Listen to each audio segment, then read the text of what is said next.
Ертеде бір патшаның екі қызы болыпты. Патша екі қызын да жақсы көріпті. Қыздары не қаласа соны алып беріп, бетінен қақпай өсіреді. Бірақ өсе келе қыздарының мінезі өзгере бастапты. Үлкен қызы үнемі мұңаюмен, ал кіші қызы жадырап күліп жүреді екен. Патша бірде Ұлықпан деген уәзірін шақырып алып: «Ұлықпан, менің екі қызым бар. Кіші қызым үнемі күліп жадырап жүреді, ал үлкен қызым күлмейді. Дертін білмедім» дейді.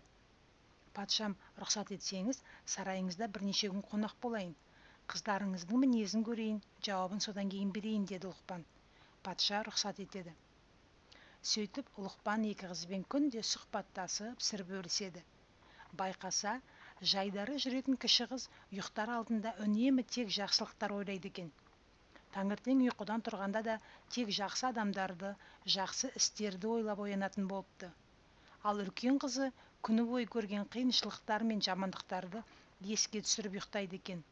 Таңертең де төсектен тұрғанда кешегі көрген жағымсыз оқиғаларды есіне түсіретін болыпты. Ұлықпан патшаға келіп: «Патшам, өмір айна сияқты. Адам айнадан өзін қалай көргісі келсе, айна оны солай көрсетеді. Өмірдің жақсы жақтарын ойласақ, өмір бізге әдемі көрінеді.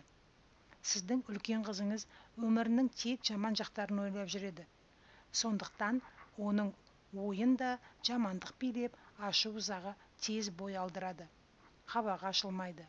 Бұдан былай ол жатар кезінде тек жақсы нәрсе ойласын. Таңертең тұрғанда да жақсы тілекпен, жақсы ниетпен оянсын. Сонда көңілдің кірі тез кетеді» депті. Содан бастап үлкен қызы тек жақсылықтар ойлап жүретін болыпты.